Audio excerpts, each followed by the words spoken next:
The knock on the iron door echoed through the underground throne room like a death knell, and Zara Donnelly pressed her forehead against the cold metal, wondering if desperation had finally driven her insane.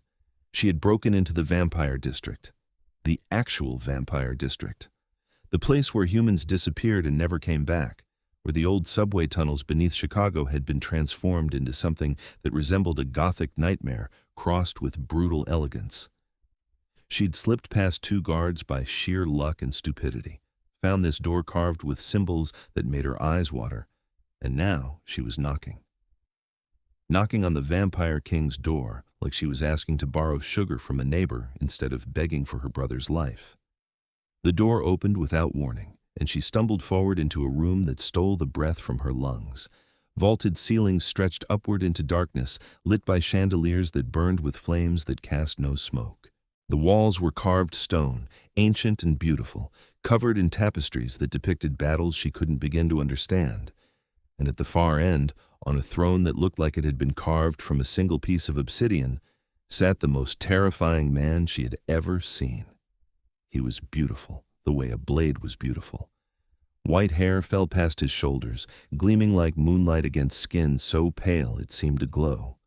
His features were sharp and aristocratic, all high cheekbones, and a jaw that could have been sculpted by someone who understood cruelty as an art form. He wore black, perfectly tailored, and when he stood, the movement was liquid grace that made her heart stutter with pure animal fear. "A human," he said, and his voice was like dark velvet dragged over broken glass. "In my hall, uninvited." Zara forced herself to straighten, forced her knees to stop shaking even though every instinct screamed at her to run. "I need to speak with you." "You need." His lips curved into something that wasn't quite a smile, red eyes actually red, like garnets catching firelight fixed on her with an intensity that made her feel pinned like a butterfly to a board. "And you thought you would simply walk into my domain and make demands?" "My brother." The words burst out of her, desperate and raw. "Your people took my brother, Gideon. 3 nights ago he was taken from our apartment, and I know he's here. I know he's alive. Please, I need more time. One more night. Just give me one more night to find a way to free him, to offer you something in exchange. Please." The vampire descended the steps from his throne, each movement precise and deliberate. He was tall, easily over 6 feet, and as he approached, she could see the way the air seemed to shimmer around him, power radiating from him like heat from a forge. "Your brother," he repeated softly, "was caught stealing from one of my merchant houses. He took something very valuable, very old. Do you understand what happens to thieves in my realm?" "He didn't know." Zara's voice cracked. "He didn't know it was yours. He thought someone hired him to retrieve a box, told him it was from an estate sale, that it was legal. He's not a thief. He needed the money. Medical bills. Our mother." She stopped, swallowing hard. He was trying to help. The vampire stopped 3 feet away from her, close enough that she could see the inhuman stillness of his chest, the way he didn't breathe like a living thing should. Close enough that she could smell something like winter nights and old leather and something else, something that made her hindbrain scream danger. And what do you offer me for one more night?" he asked. "What could a human girl possibly possess that would interest me?" "I don't know." The admission tore out of her. "I don't know, but I'll find something. I'll get your item back, or I'll work for you. I'll do whatever you need. Just, please, don't kill him. He's all I have left. Please."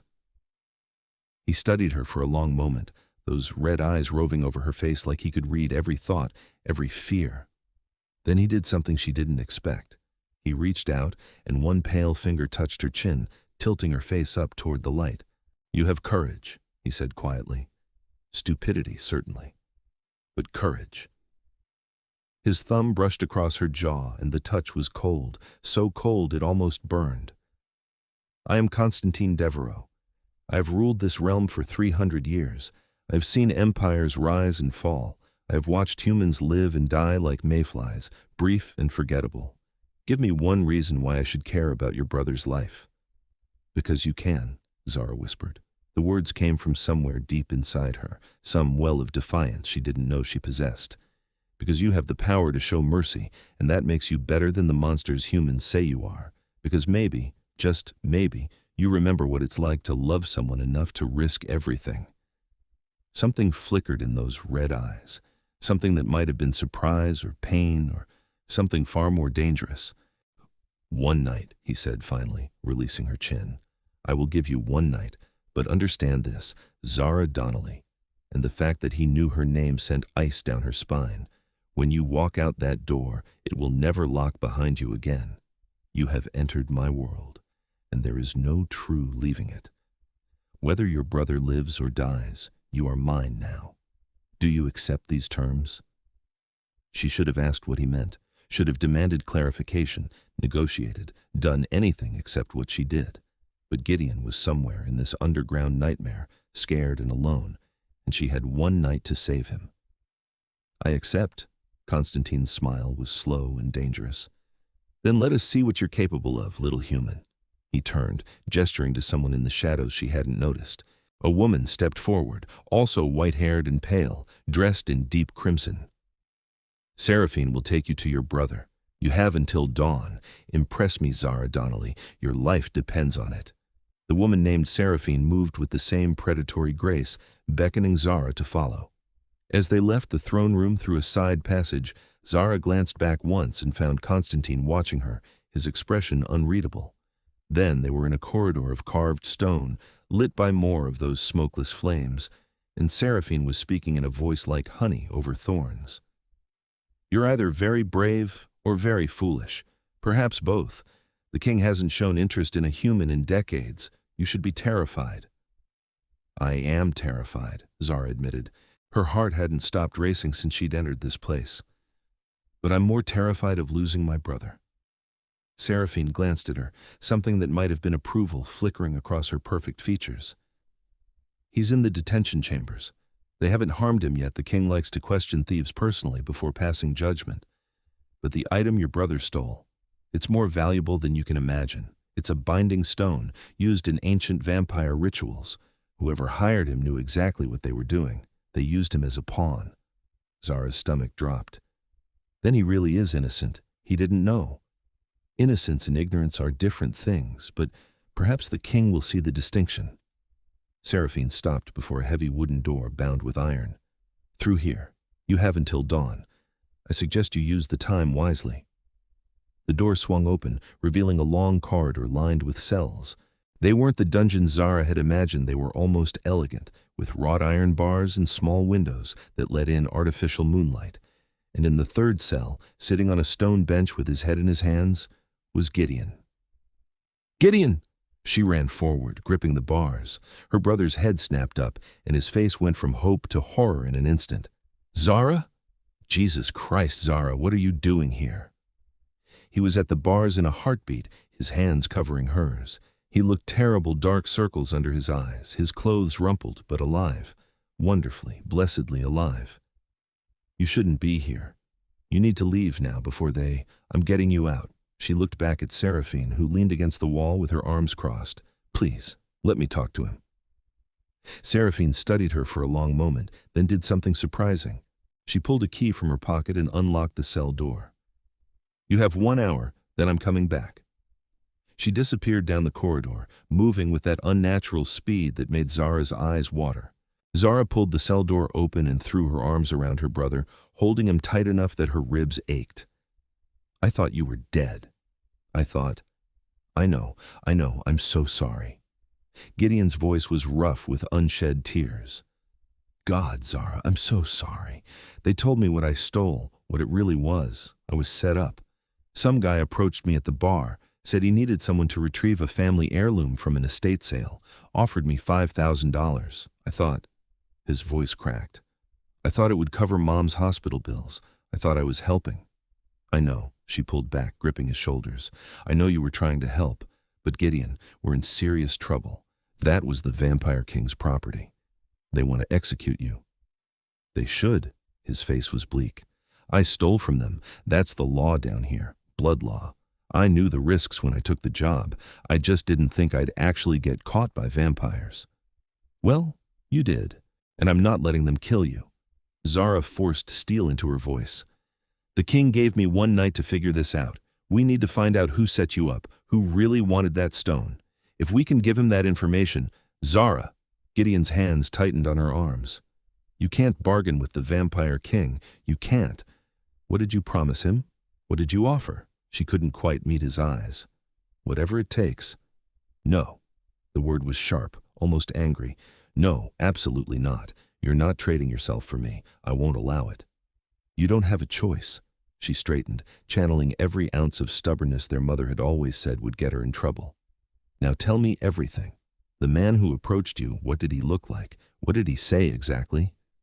Gideon stared at her for a long moment, then seemed to recognize the futility of arguing.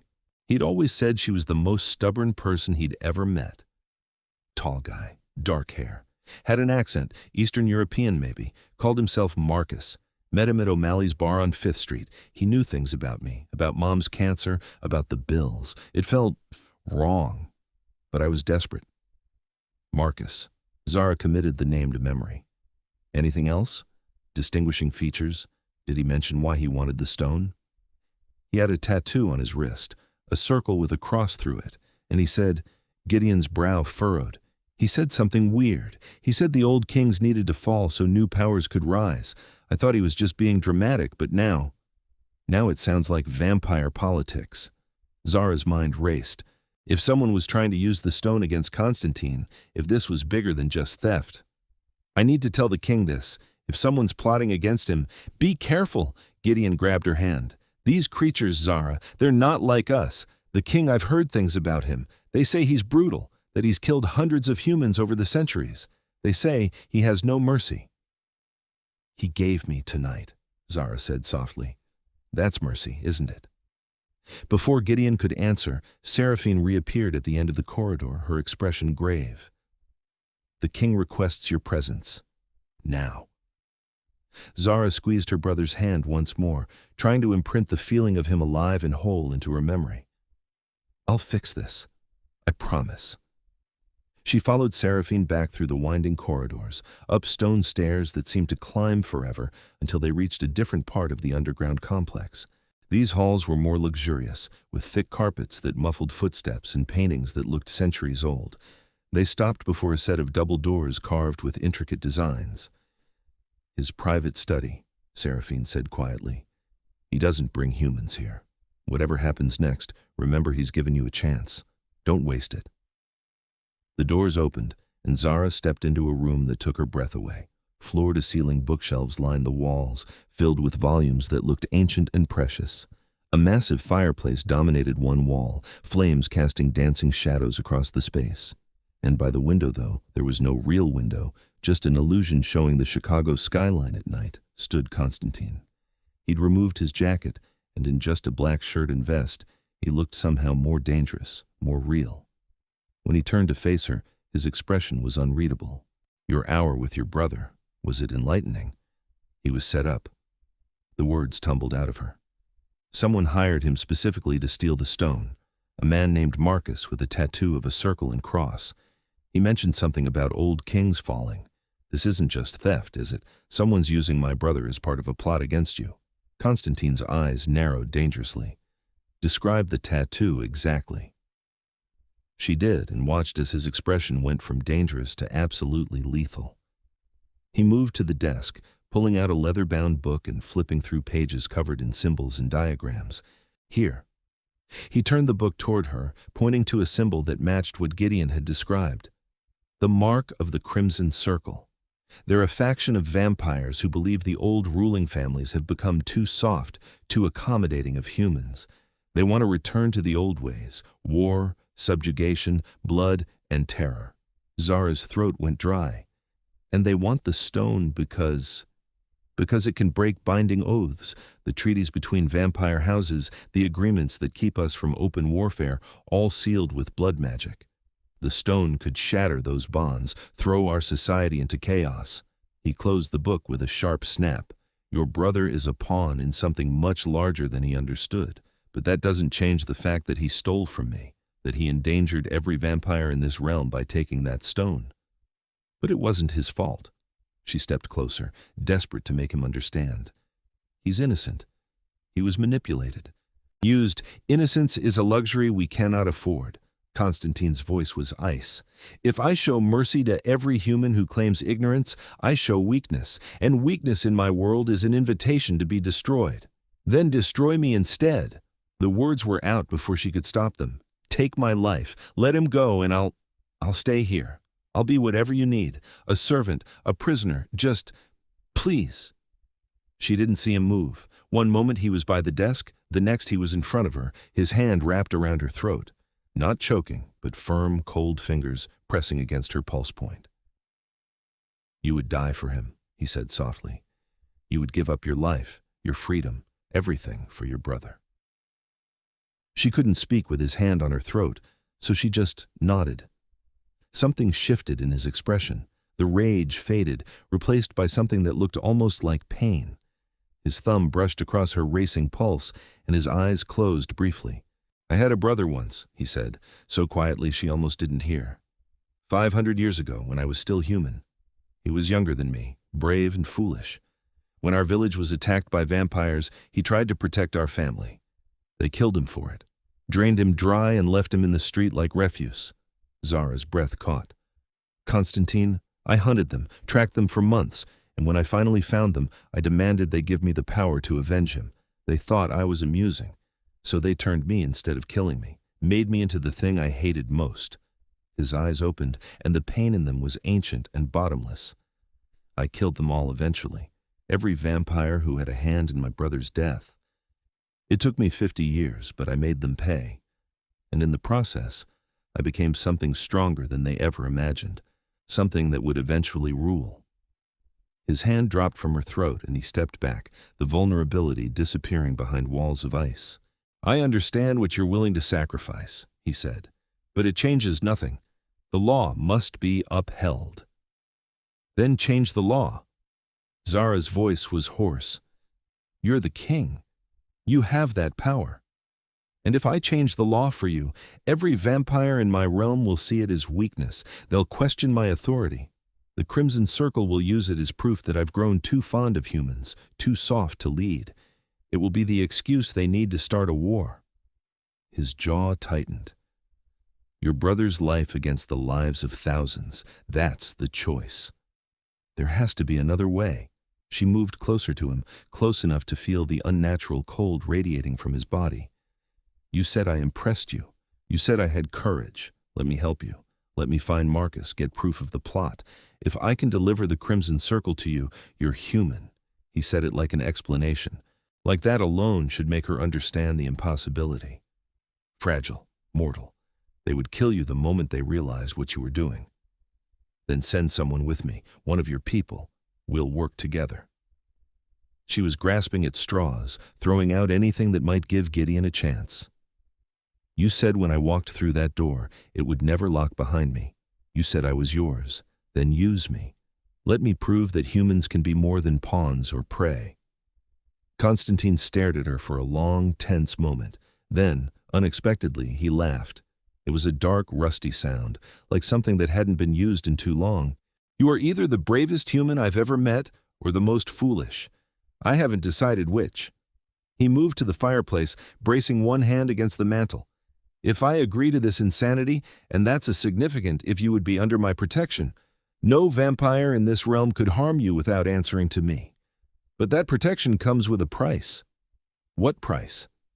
He turned to look at her over his shoulder, and his expression was hungry in a way that made her skin prickle. You would belong to me, truly, not as a servant or prisoner, but as mine, under my authority, my command. You would live here, in my domain, for as long as it takes to unravel this plot. And when it's done, he trailed off, something unreadable flickering across his face. When it's done, we'll see. It was a trap. She could feel it, the way the terms were vague and dangerous. But Gideon was in a cell, and dawn was coming, and she had no other options. I accept, she said for the second time that night. Konstantin's smile was slow and predatory. Then let's begin your education, little human. If you're going to hunt vampires, you need to understand what we are. Over the next hours, he taught her things that rewrote everything she thought she knew about the world. The vampire realm beneath Chicago was one of dozens hidden in major cities across the globe. Each had its own ruling family, its own laws and territories. The peace between them was fragile, maintained by blood oaths sealed with ancient magic that could be broken by the stone Gideon had stolen. The Crimson Circle is based here, in my city, Konstantin explained, spreading a map across his desk. But they have connections in other realms. They're recruiting, gathering strength. Marcus is one of their lower-level operatives. If we can capture him, make him talk, we can trace the chain upward. How do we find him? Zara leaned over the map, studying the marks that indicated vampire territories. O'Malley's bar, the place where he approached your brother. Konstantin's finger tapped the location. It's neutral ground, a place where humans and vampires can interact without violating territory laws. If Marcus recruited your brother there, he'll likely return to look for other pawns. We'll stake it out. We? She looked up at him, surprised. You wanted someone to accompany you. Who better than me? His smile was sharp. Besides, I find myself curious about you, Zara Donnelly. I want to see what you'll do when faced with the monster who destroyed your brother's life. There was a challenge in his words, a test. She met his gaze steadily. I'll do whatever it takes to protect Gideon, even if that means working with a monster. Something flickered in his expression, respect maybe, or amusement. Then we leave in an hour. Seraphine will provide you with appropriate clothing. You'll need to look like you belong in the bar, not like a desperate girl who broke into a vampire king's throne room. Zara started toward the door, then paused. Konstantin, thank you for giving me this chance. He didn't answer, just watched her with those ancient, unreadable eyes until she left. Seraphine was waiting outside, and she led Zara through more corridors to a room that was clearly meant for guests. It was beautiful in an understated way, with a 4-poster bed and more of those false windows showing nighttime cities. These are old clothes, Seraphine said, pulling open a wardrobe. From when the king's court was larger, when we entertained human dignitaries, they should fit. She handed Zara a dress that was deep midnight blue, elegant but not too formal. As Zara changed, Seraphine spoke quietly. You've impressed him. That's rare. Konstantin hasn't cared about a human since... She stopped abruptly. Since when? Zara asked, fastening the dress. It's not my story to tell. Seraphine's expression was carefully neutral. But be careful. He's more dangerous when he cares than when he doesn't. His protection is absolute, but so is his possession. You agreed to be his, and he doesn't give up what's his. A shiver ran down Zara's spine, but she didn't know if it was fear or something else entirely. When she returned to Konstantin's study, he'd changed as well, trading the vest for a long black coat that made him look like he'd stepped out of a different century. He looked her over, something approving in his expression. You'll pass, he said. Remember, at the bar, I'm not a king. I'm just another vampire looking for entertainment. Follow my lead and don't speak unless necessary. Understand? She nodded, and they left the study together. The walk through the underground realm was surreal.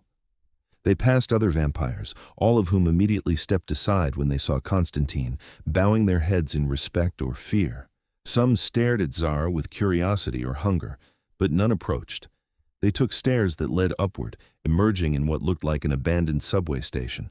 But Konstantin kept walking, and soon they were in a tunnel that connected to the actual working subway system. They boarded a train like normal people, and if anyone noticed the pale, too-perfect man and the nervous girl, they didn't comment. O'Malley's bar was in a rough part of town, the kind of place where people minded their own business. The interior was dark and smoky, filled with the smell of old beer and older secrets. Konstantin guided her to a booth in the back, one that offered a clear view of the entrance and bar. Order something, he said quietly. Try to look natural. A waitress appeared, and Zara ordered a beer she had no intention of drinking. Konstantin ordered whiskey, and when it came, he actually drank it, which surprised her. I can consume human food and drink, he said, catching her expression. It does nothing for me, but I remember the taste. Sometimes that's enough. They waited. An hour passed, then 2. The bar slowly filled with the late-night crowd workers getting off shift, insomniacs, people with nowhere else to go. And then, At midnight, a man walked in who made Konstantin go absolutely still. "That's him," Konstantin said, his voice barely audible. "Marcus." Zara studied the man, tall, dark-haired, moving with a confidence that seemed just slightly off. He went straight to the bar, ordering a drink and scanning the room like he was looking for someone. "What do we do?" Zara whispered. "We wait. Let him settle. Then you're going to approach him." Her head snapped toward Konstantin. "What?" "He recruits humans. He won't talk to me. He'll smell what I am the moment I get close. But you?" His eyes glittered dangerously. "You're a desperate girl, looking for quick money. That's what he hunts for. You're going to let him recruit you, and then I'll follow when he takes you to wherever the Crimson Circle is hiding." That's insane. But even as she said it, she knew it was the best plan they had. What if he realizes I'm not just some random girl? Then I'll kill him before he can hurt you. Konstantin said it casually, like he was discussing the weather. "You're mine, remember? Under my protection. Nothing will harm you while I live." The conviction in his voice sent warmth through her chest, chasing away some of the fear. She took a steadying breath. "Okay, what do I say?" He coached her quickly, giving her a story about needing money for rent, about being willing to do anything. Then he sent her toward the bar with one final warning. "If anything goes wrong, say my name. I'll hear it." Zara approached the bar on shaking legs, sliding onto a stool 2 down from Marcus. She ordered another beer and made herself look nervous, which wasn't hard given the circumstances. It took less than 5 minutes for Marcus to notice her. "Rough night?" he asked, his accent exactly as Gideon had described Eastern European, smooth. "You could say that." She stared into her beer. "Lost my job today. Rent's due in a week. Story of my life." "I might be able to help with that." He shifted closer, and she could smell cologne that didn't quite mask something underneath, something that reminded her of Konstantin's otherworldly scent. "I'm always looking for people willing to do simple jobs for good money." "What kind of jobs?" She looked up at him, trying to project desperation and naivety. Retrievals, deliveries, nothing dangerous, just tasks that require discretion. His smile was practiced, charming. "I recently hired someone for a similar job, and he made $5,000 for a few hours of work." Gideon. He was talking about Gideon. Rage burned in her chest, but she forced it down, made herself smile back. "That sounds too good to be true. The best opportunities always do." He pulled out a card, sliding it across the bar. It had nothing but a phone number on it. "Call me if you're interested. I promise you won't regret it." She took the card, noticing the tattoo on his wrist as she did, the circle and cross exactly as Gideon had described. "What if I'm interested? Do I just call and wait, or—" "Eager. I like that." Marcus finished his drink. "Tell you what, I have another client meeting tonight. Come with me, see the kind of operation we run. If you're comfortable, we can discuss terms. If not, no hard feelings." It was too easy, too fast, but this was their chance, maybe their only chance. "Okay," she said, "let's go." Marcus paid for their drinks and led her toward the back of the bar. As they passed Konstantin's booth, Zara felt his eyes on her, felt the weight of his attention like a physical touch. They exited through a back door into an alley. Marcus gestured toward a black car parked at the far end. "After you." Every instinct screamed at her not to get in that car, but she thought of Gideon in that cell, thought of Konstantin's promise of protection, and climbed into the passenger seat. Marcus started the engine, and they pulled out into the Chicago night. He made small talk as they drove, asking about her life, her family. She fed him lies, creating a persona of a desperate, lonely girl with no one to turn to. The perfect victim. They drove for 20 minutes before pulling up to a warehouse in an abandoned industrial district. Red flags couldn't have been more obvious if they'd been literally planted in the ground. "This is where we conduct business," Marcus said, parking the car. "Come on, I'll introduce you to my associates." The warehouse was lit by harsh fluorescent lights, and inside were at least a dozen people. But these weren't people. As soon as Zara stepped inside, she knew. They all had that same too pale skin, that same otherworldly grace. Vampires, every single one of them, and they all turned to look at her with hungry, knowing smiles. "Well, well," Marcus said, and his voice had changed, lost the charming facade. "Did you really think I wouldn't recognize you, Zara Donnelly?" The girl whose brother stole from the king? Did you think I wouldn't smell Konstantin's mark all over you? Terror flooded her system. She'd been made. They'd known from the moment she approached him. This was a trap.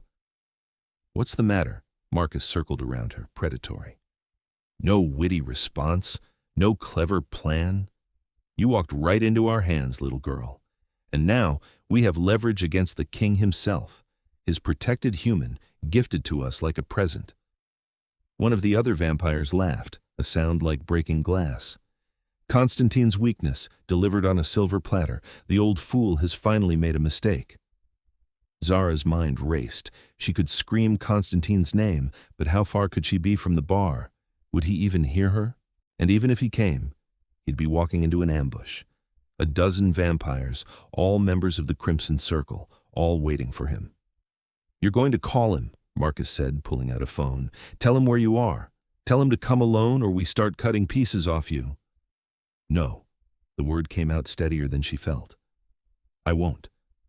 Marcus's hand moved faster than she could track, and suddenly there was a knife at her throat, the blade cold and sharp. I wasn't asking. Do it. She forced herself to meet his eyes. Cut me. Kill me. It won't change anything. Konstantin will hunt you all down and he'll make you suffer for it. You think you're prepared for him? You think your little rebellion stands a chance against a king who's ruled for 300 years? You're delusional. The knife pressed harder, and she felt blood trickle down her neck. Marcus's eyes were furious. Brave words for someone about to die. You won't kill me, she was guessing, gambling everything on vampire politics and pride. If you kill me, you lose your leverage, and then you're just murderers who broke the territory laws. Every vampire in this city will have permission to hunt you down, but if you keep me alive, if you use me as bait, you might actually have a chance to kill the king. That's what you want, isn't it?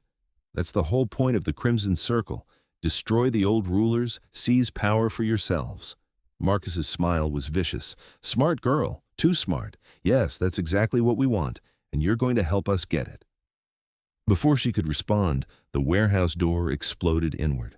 Not opened, exploded. Wood and metal flew like shrapnel, and through the smoke and debris walked Konstantin, and he was terrifying.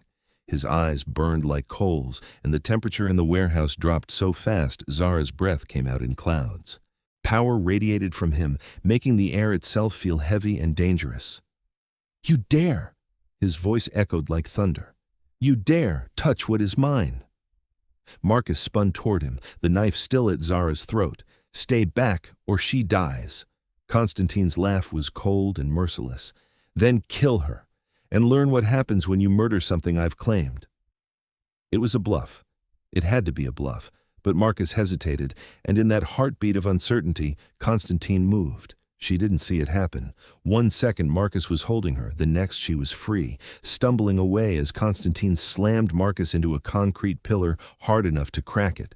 The knife clattered to the ground, and Konstantin's hand was around Marcus's throat, lifting him off his feet. You plotted against me, Konstantin said, his voice deadly quiet. You stole from me. You used humans as pawns in your pathetic grab for power, and worst of all, you threatened her. The other vampires were moving now, surrounding them, 12 against 1. Even Zara, who knew nothing about vampire combat, understood the odds were bad. But Konstantin didn't look concerned. He looked like death incarnate. Anyone who wants to live, leave now, he said, not taking his eyes off Marcus. Anyone who stays will join him in whatever punishment I devise. 2 vampires broke for the door immediately. Then 3 more. Then everyone except 4, all of whom looked at each other and nodded, some kind of silent agreement. You're outnumbered, old king, one of them said, a woman with white hair braided down her back. Your time is over. They attacked in unison, moving with that impossible speed. But Konstantin was faster. He threw Marcus aside like garbage and met the attackers with violence that was both beautiful and horrifying. He moved like a dancer, every motion precise and deadly. Bones cracked, blood sprayed. One vampire tried to grab Zara, probably to use as leverage, but Konstantin was there in an instant, breaking the vampire's arm and throwing him through a window. Don't touch her! The roar shook the building. It was over in less than a minute. 4 vampires lay broken and groaning on the warehouse floor, and Konstantin stood over them, not even breathing hard. His shirt was torn, splattered with blood, but he looked otherwise unharmed. Then he turned to Marcus, who was trying to crawl toward the door. "Tell me everything," Konstantin said, crouching down. "Who leads the Crimson Circle? What's the full plan? Talk, and I'll make your death quick." Marcus spat blood. "You're already too late. The stone is just the beginning. We have allies in 3 other realms. The old order is crumbling, and you're too blind to see it." "Names." Ice formed in Konstantin's hand, shaping into a blade. "Give me names, or I'll make you beg for death for weeks." Over the next 10 minutes, Zara watched as Konstantin extracted every piece of information Marcus had. He was methodical, precise, and absolutely ruthless. By the end, she had names, locations, connections, everything they needed to dismantle the Crimson Circle's operation. And then Konstantin kept his promise. The ice blade flashed once, and Marcus was dead before he hit the ground. Konstantin stood, the blade dissolving back into mist. He looked at Zara, and his eyes faded from that burning red back to their normal garnet shade. "Are you hurt?" She touched her neck where the knife had cut her. The wound was shallow but still bleeding. "I'm okay. You came. I didn't even call your name, but you came. I was never far away." He crossed to her, pulling out a handkerchief and pressing it gently to her neck. "I followed your car from the moment you left the bar. I heard every word, and when he put that blade to your throat," his jaw tightened, "I very nearly forgot the need for information and killed him on the spot. But you didn't. You got what we needed." She looked around at the unconscious vampires. "What happens to them?" "They'll face trial under vampire law, execution most likely." His hand on her neck was gentle, at odds with the violence he'd just displayed. "You did well tonight. You were brave, clever, and you didn't panic. You're remarkable, Zara Donnelly." The compliment made her chest warm in a way that had nothing to do with the adrenaline still flooding her system. "What about Gideon? We have proof now that he was set up, that he's innocent." "We do." Konstantin's thumb brushed across her jaw, that same gesture from before, and his expression softened slightly. "Your brother will be released. The charges dropped. You saved his life." Relief hit her so hard her knees weakened, and Konstantin caught her, pulling her against his chest. He was cold, unnaturally so, but solid and strong, and she let herself lean into him for just a moment. "Thank you," she whispered. "Thank you for believing me, for giving us a chance." "Don't thank me yet." His voice was quiet, almost sad. "You upheld your end of our bargain. Your brother is free. But you, Zara, you agreed to be mine. That debt still stands." She pulled back to look up at him, searching his face. "What does that mean? What do you want from me?" "I don't know." The admission seemed to pain him. "I should want nothing. You're human, temporary. In 100 years, you'll be dust and I'll still be here. It would be foolish to care about you."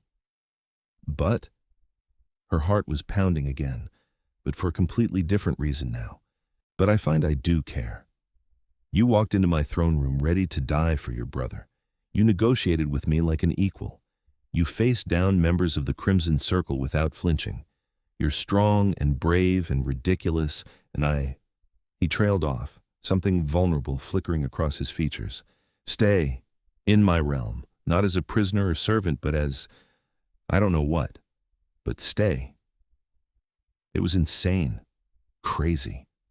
She should run as far and fast as she could from the Vampire King who'd just brutally killed 4 people in front of her. But when she looked at him, really looked at him, she didn't see a monster. She saw someone who'd been alone for 500 years, someone who'd lost a brother and never forgiven himself for failing to save him, someone who understood exactly what she'd been willing to sacrifice. "I'll stay," she said, "for a while, until we figure out what this is." His smile was slow and genuine, transforming his face into something breathtaking. "Then let's go home." He called Seraphine, who arrived with a team to clean up the warehouse and take the surviving vampires into custody. Then, Konstantin led Zara back through the city, not to the subway, but to a private car that drove them to an unmarked building. It descended into an underground garage, and from there, they walked back into his realm. Gideon was waiting in the throne room, flanked by guards, but clearly no longer a prisoner. When he saw Zara, he ran to her, pulling her into a crushing hug. "They told me you did it. They told me you saved me." His voice broke. "God, Zara, I thought I'd lost you. When you didn't come back from the king's study, I thought, I'm fine, I'm okay." She hugged him back, savoring the feel of her brother alive and safe. "You're free. All charges dropped. You can go home. Come with me." He pulled back, gripping her shoulders. "Please, let's just leave this place and never come back." She glanced at Konstantin, who stood a few feet away, watching them with an unreadable expression. "I can't. I made a promise." "What kind of promise?"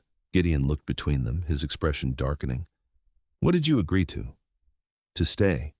For a while." She squeezed his hands. "Gideon, it's complicated, but I need to do this. Please trust me."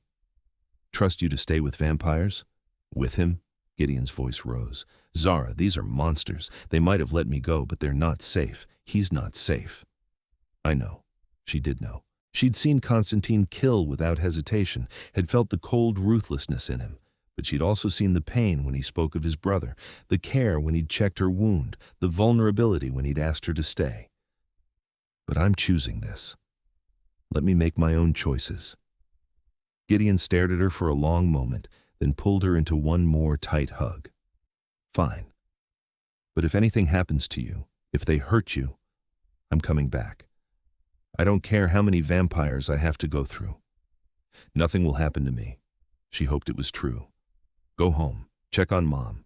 Tell her I'm taking a job that requires me to work nights for a while. I'll call when I can." It took another 10 minutes of arguing, but finally, Gideon left, escorted by Seraphine to ensure he made it safely back to the surface. When the throne room doors closed behind him, Zara felt the finality of her choice settle over her.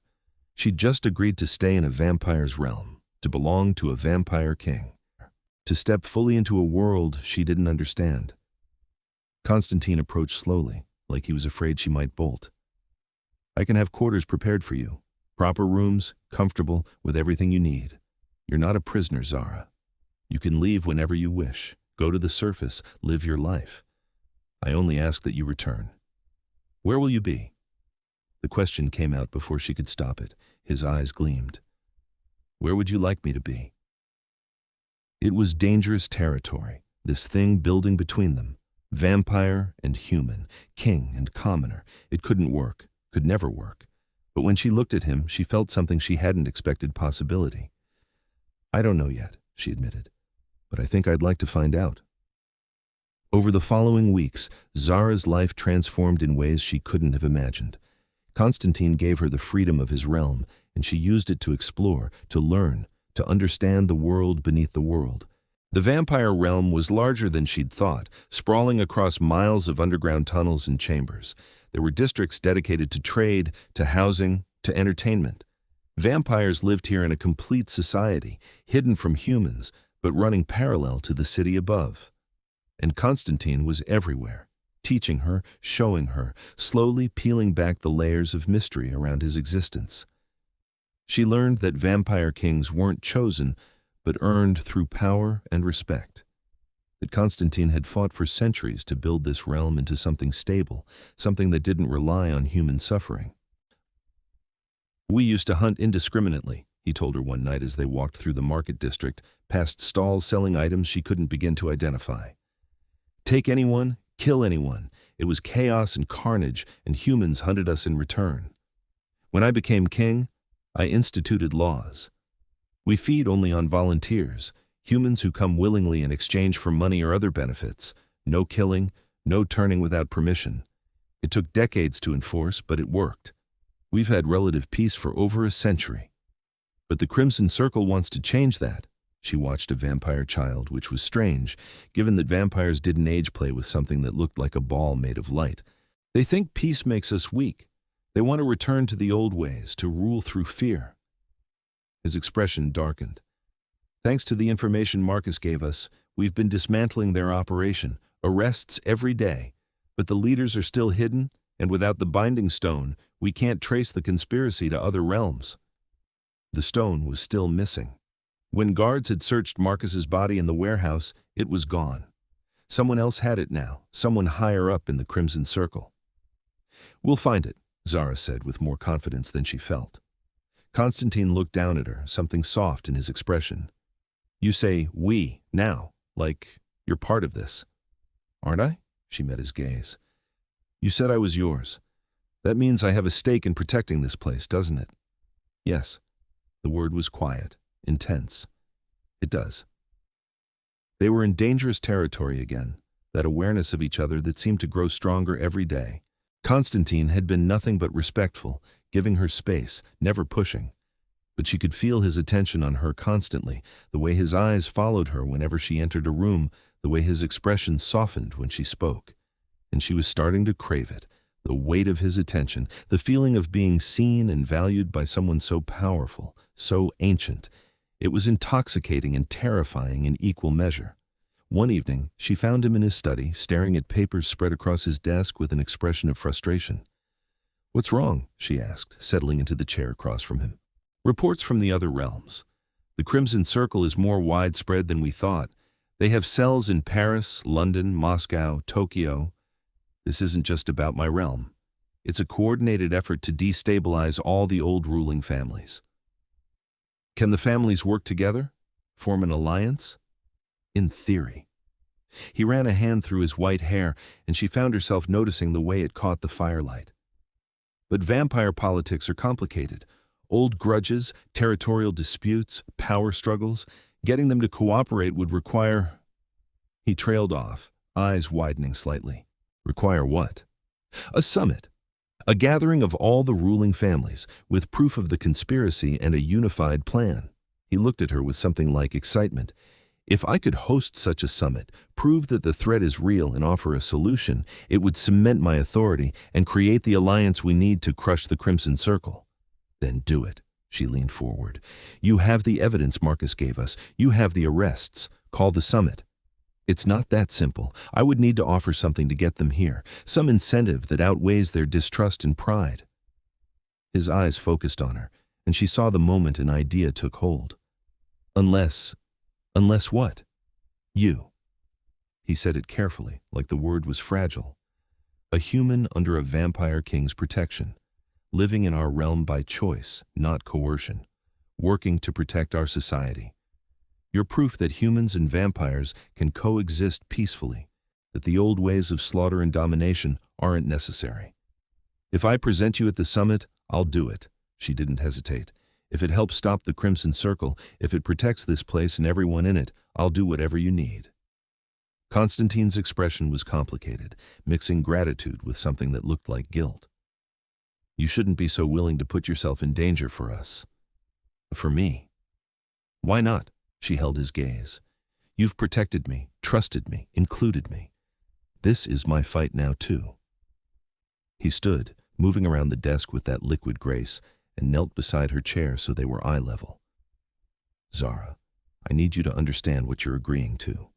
The other rulers, they'll see you as a curiosity at best, a threat at worst. Some still believe humans should be nothing but food. They'll test you, challenge you, try to prove that keeping you is a weakness on my part. Then we'll prove them wrong." She reached out, her hand hovering near his face, and after a moment's hesitation, she touched his cheek. He was cold as always, but something in his eyes warmed. "I'm not afraid. Not when I'm with you." His hand came up to cover hers, holding it against his face. "I haven't felt this way in 500 years. Haven't wanted to protect something, keep something safe. It terrifies me." "Good." Her smile was shaky. "Because this terrifies me too." They stayed like that for a long moment, something shifting between them, something deepening. Then Konstantin stood, gently pulling her up with him. "The summit will be in 2 weeks. I'll send the invitations tomorrow, and I'll have the finest dressmakers create something appropriate for you. You'll need to look like royalty, like someone worthy of standing beside a king." "I'm not royalty," she protested. "I'm just a girl from Chicago." "No." His hand cupped her face, thumb brushing across her cheekbone. "You're extraordinary, and in 2 weeks, I'm going to make sure every vampire in the world knows it." The preparations for the summit consumed everyone in the realm. The grand hall was cleaned and decorated with opulence that took Zara's breath away. Tapestries depicting vampire history, chandeliers that burned with magical flames in colors she'd never seen, tables laden with foods that somehow vampires had learned to prepare despite not eating. And then there were the dresses. Seraphine brought at least 20 options, each more elaborate than the last. They finally settled on something in deep emerald green, elegant and regal without being overly ornate. When Zara looked at herself in the mirror, she barely recognized the woman staring back. "You look like a queen," Seraphine said, adjusting the final details. "The king won't be able to take his eyes off you." "That's not the point." But Zara's cheeks flushed anyway. "Isn't it?"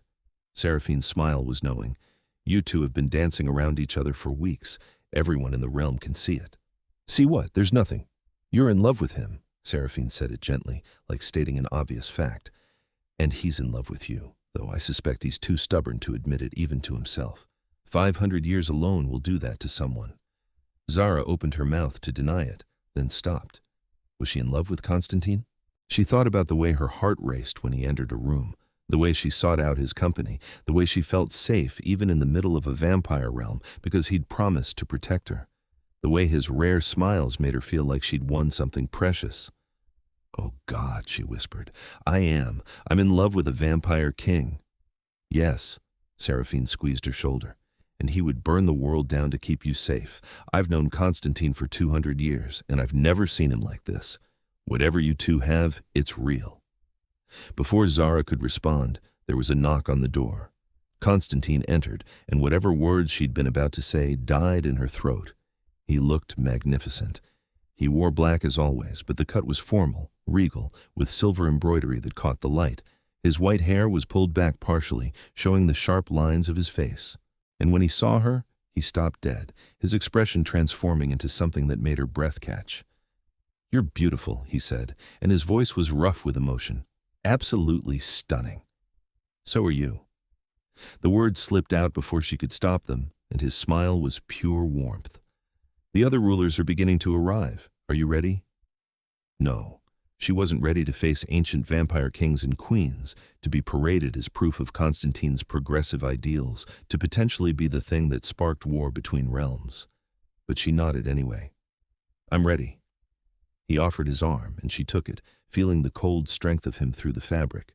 Together, they walked through the corridors toward the grand hall, and she could hear voices ahead, dozens of them, speaking in languages she didn't recognize.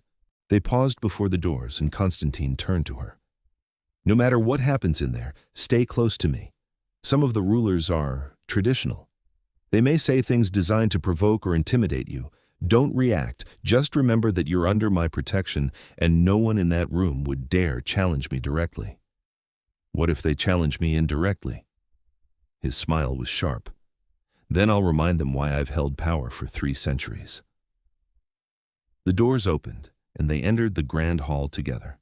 The room fell silent as every vampire turned to look at them at her. Zara had never felt so exposed, so examined.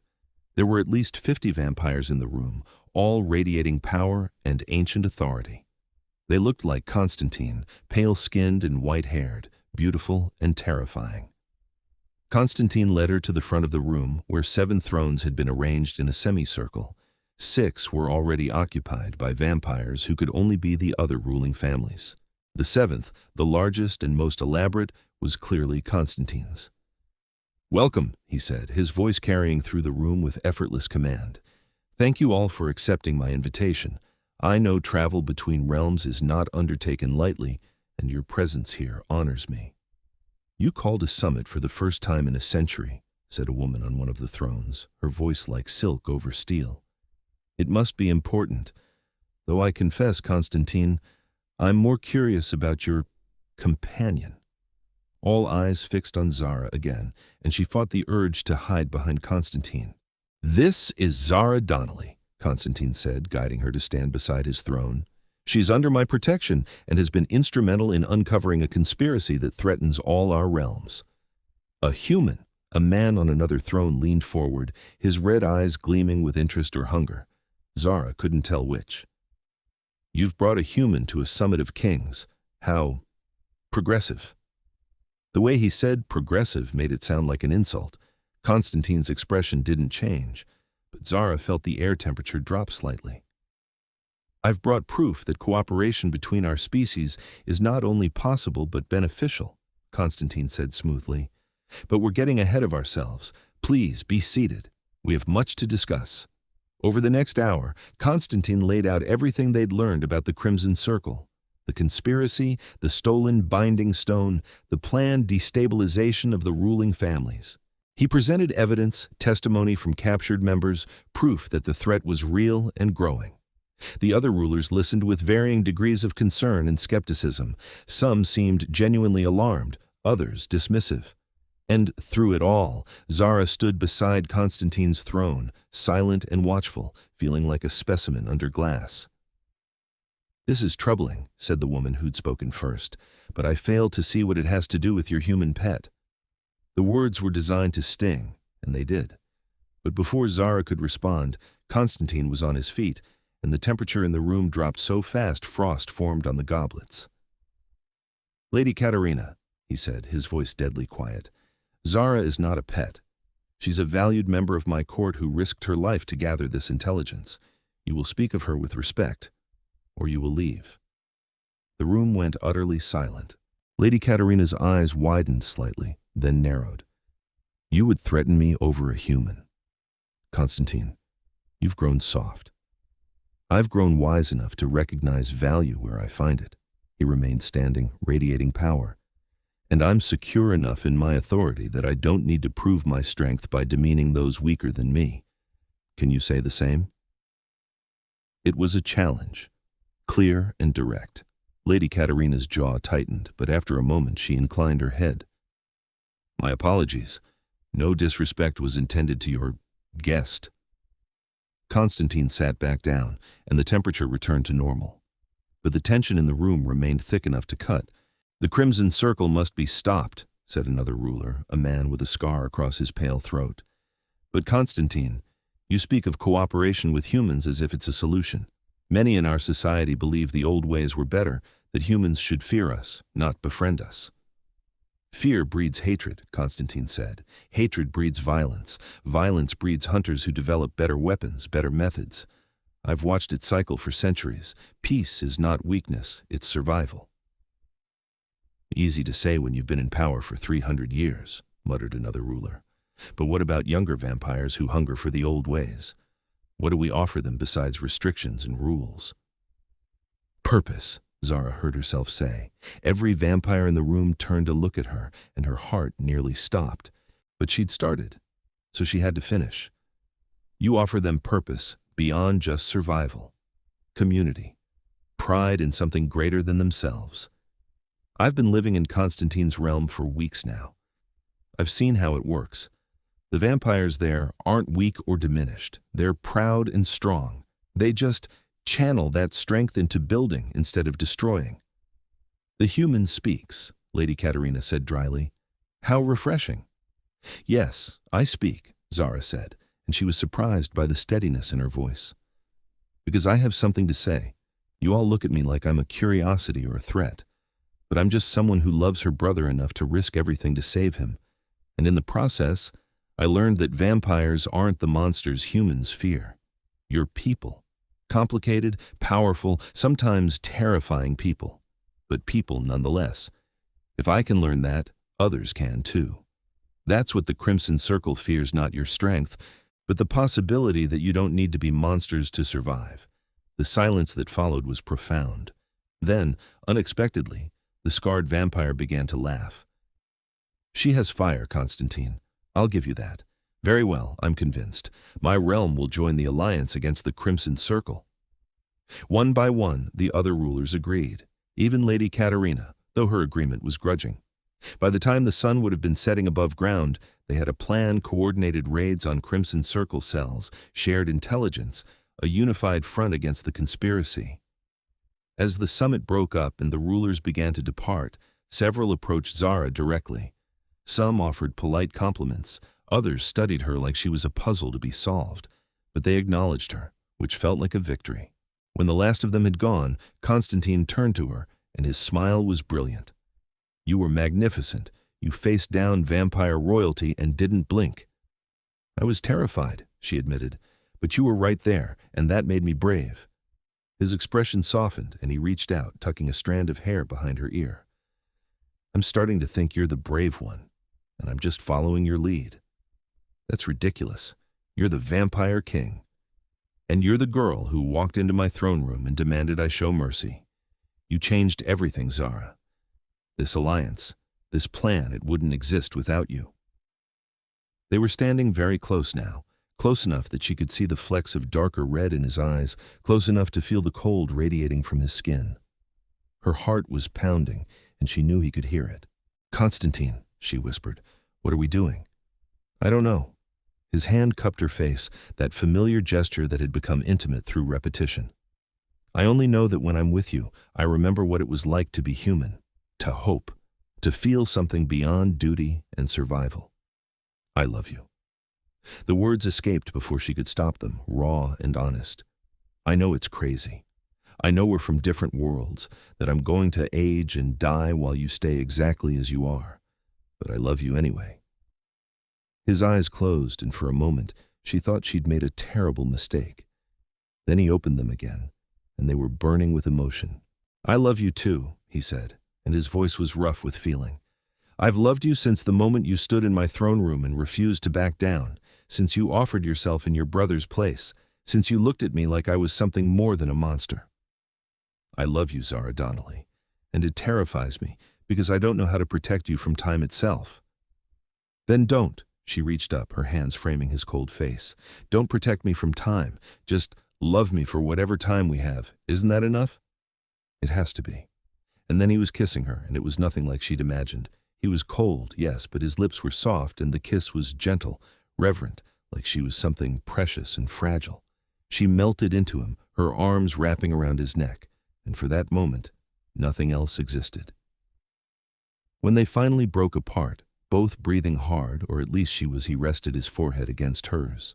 Stay with me, he whispered, not because of any bargain or debt, but because you want to.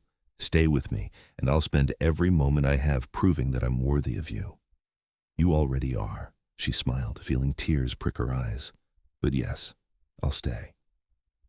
The following weeks were like a dream. The coordinated raids on the Crimson Circle were successful, capturing dozens of conspirators and dismantling their operations across multiple realms. The Binding Stone was finally recovered from a safe house in London, returned to Konstantin's vault where it belonged. And through it all, Zara and Konstantin grew closer. He taught her the history of his realm, the complexities of vampire society, the careful balance of power that kept their world hidden from humans. She taught him how to laugh again, how to see wonder in small things, how to hope. Gideon visited regularly, gradually accepting that his sister had chosen this strange life. He even started dating a vampire woman he met at a cafe in the neutral zone, which Zara teased him about mercilessly. Hypocrite, she'd said when he introduced his new girlfriend. I thought vampires were monsters. They are, he'd replied with a grin, but apparently we Donnellys have terrible taste. 6 months after that first desperate night, Zara stood in Konstantin's study, looking at a document spread across his desk. It was a proposal, carefully worded in legal language she didn't entirely understand. What is this? She asked. Konstantin came to stand beside her, his hand resting on the small of her back. A formal protection declaration. If you sign it, you become an official member of my court, with all the rights and privileges that entails. You'd be untouchable by any vampire law, protected by my authority, absolutely. Why now? Because I want there to be no question, no ambiguity. You're mine, and I'm yours, and I want the entire vampire world to know it. He turned her to face him. I can't marry you, not in the human sense. Vampires don't marry. But this is the closest equivalent we have. It's a binding declaration that you're under my protection for as long as you live, that any threat to you is a threat to me. She looked up at him, this beautiful, terrifying, wonderful creature who'd somehow become the center of her world. And after I sign? What then? Then we have whatever time you're willing to give me.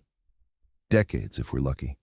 I'll watch you age, watch you grow old, and I'll treasure every moment, and when your time comes, I'll mourn you for the rest of eternity. His voice cracked slightly. But I'd rather have that than never have had you at all. Tears spilled down her cheeks. There's no way to extend my life. No vampire magic or I could turn you.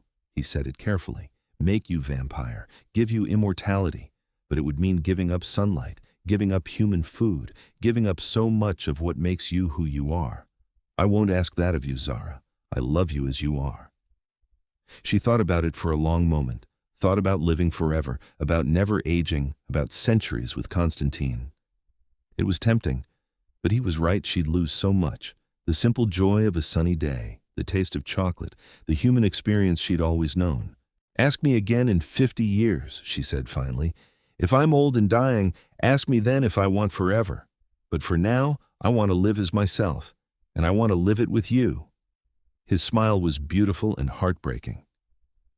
Then sign the document, and let's begin. She signed her name in ink that shimmered with magic, and felt something settle over her like a warm blanket. Konstantin's protection, made manifest and permanent. That night, they held a celebration in the Grand Hall. Vampires from across the realm came to witness the declaration, to celebrate their king's choice. And if some looked at Zara with skepticism or disapproval, many more looked at her with acceptance, even respect. As the party wound down and guests began to depart, Konstantin led her to a balcony that overlooked his realm. From here, she could see the entire underground city spread out like a jewel box, all glittering lights and Gothic beauty. Do you ever regret it? He asked quietly. Walking through that door, entering my world? Never. She leaned against him and he wrapped his arms around her, his chin resting on top of her head. You told me that night that the door would never lock behind me again. You were right. But you didn't mention that I wouldn't want it to. I didn't know, he admitted.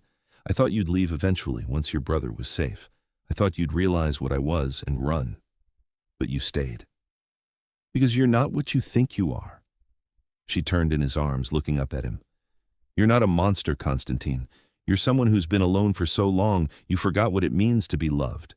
But I'm here now, and I'm not going anywhere. You're stuck with me. His laugh was soft and genuine. I can think of worse fates. They stood like that for a long time, vampire king and human woman, wrapped in each other against the backdrop of a hidden world. And if anyone had told Zara 6 months ago that she'd find her home in the arms of a vampire in a realm beneath the city, she'd have thought them insane. But here, in Konstantin's embrace, with his protection surrounding her and his love warming the cold edges of his immortal existence, she'd never felt more at home. The years that followed were full of challenges. The Crimson Circle wasn't entirely defeated. Splinter cells remained, causing trouble in the shadows. But with the alliance of ruling families working together, they were manageable threats, not existential ones. Zara became something unique in vampire society, a human advisor to the king, someone who could offer perspective from the other side of the eternal divide. She helped negotiate new treaties with human authorities who'd learned of the vampire realm's existence, creating formal channels for cooperation and mutual benefit. She aged, slowly but inevitably. At 30, she started finding gray hairs. At 40, she noticed lines around her eyes. At 50, her body began to slow down in ways that reminded her she was mortal. And through it all, Konstantin loved her. He celebrated every birthday like it was precious because it was. He held her hand through her mother's death, through Gideon's wedding to his vampire girlfriend, through all the joys and sorrows of human life. He never made her feel like her mortality was a burden, though she sometimes caught him watching her with an expression that was pure heartbreak. On her 60th birthday, as they sat together in his study before a warm fire, she finally brought up the question that had been hovering between them for years. Ask me, she said quietly. He looked at her and he knew immediately what she meant. Zara, I'm ready. I've lived a human life. I've experienced everything I wanted to experience, and now I want more time. Not because I'm afraid of dying, but because I'm not done loving you yet. I don't think I ever will be. She took his cold hand in her warm one. Turn me. Give me forever. Let's see what eternity looks like together. His eyes closed, and she saw a tear, actual tear, slide down his pale cheek. Are you certain? There's no going back. I've never been more certain of anything, she smiled. Besides, you promised that door would never lock behind me. Time to make good on that promise. He laughed through his tears, pulling her into his arms.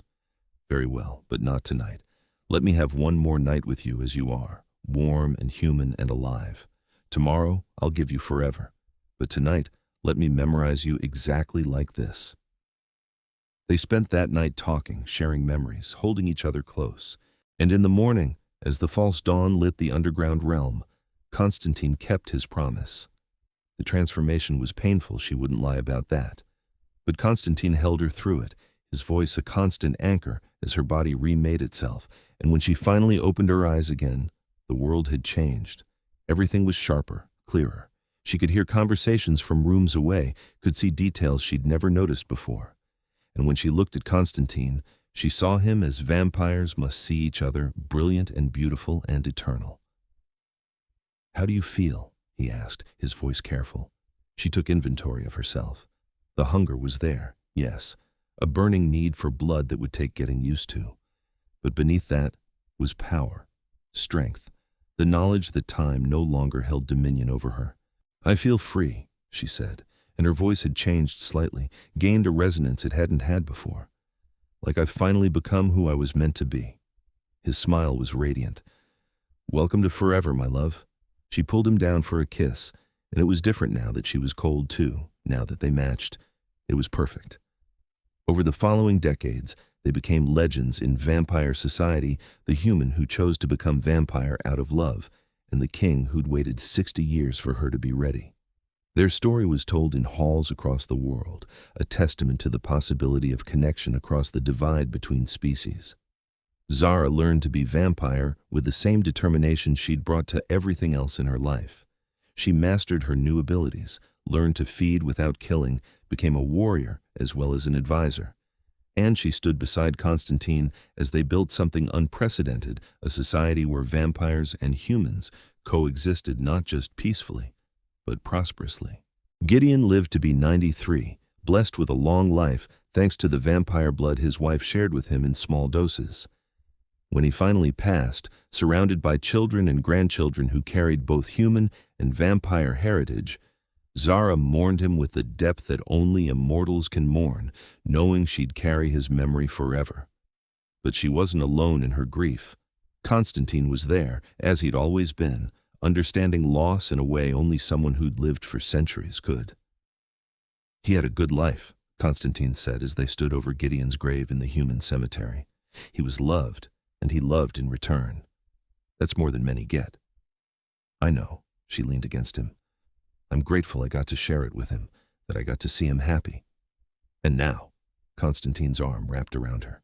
What do you want to do with your eternity? She looked up at him, this man, this vampire who'd changed her entire world, who'd shown her that monsters could love, that immortals could feel, that forever didn't have to be lonely if you had the right person beside you. Everything, she said. I want to do everything. With you. His smile was the same one that had stolen her heart all those years ago in his throne room, dangerous and beautiful and full of promise. Then, let's begin. And they did. Century after century, they built a world where vampires and humans thrived together. They saw empires rise and fall, watched technology transform the surface world while the vampire realm adapted and grew beneath. They traveled to other vampire territories, formed alliances, made enemies, loved and fought and laughed through it all. And through every moment, every challenge, every triumph, they had each other. On the 300th anniversary of the night Zara had walked into Konstantin's throne room, they stood together in that same hall, looking at the throne where it had all begun. Do you ever wonder what would have happened if you'd said no? She asked. If you'd refused to give me that one night to save Gideon? Every day. His hand found hers, fingers intertwining. I'd have lost the best thing that ever happened to me. I'd have remained alone, trapped in duty and survival, never knowing what it meant to truly live again.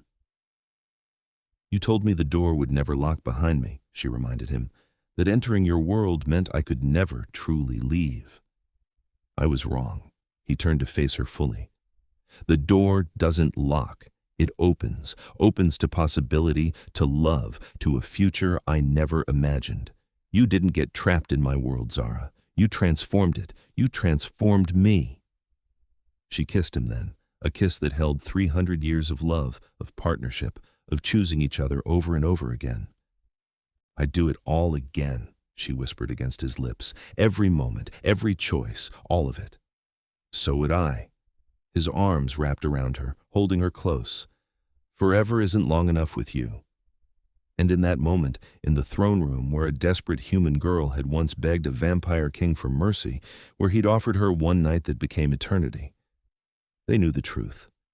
The door had never been locked.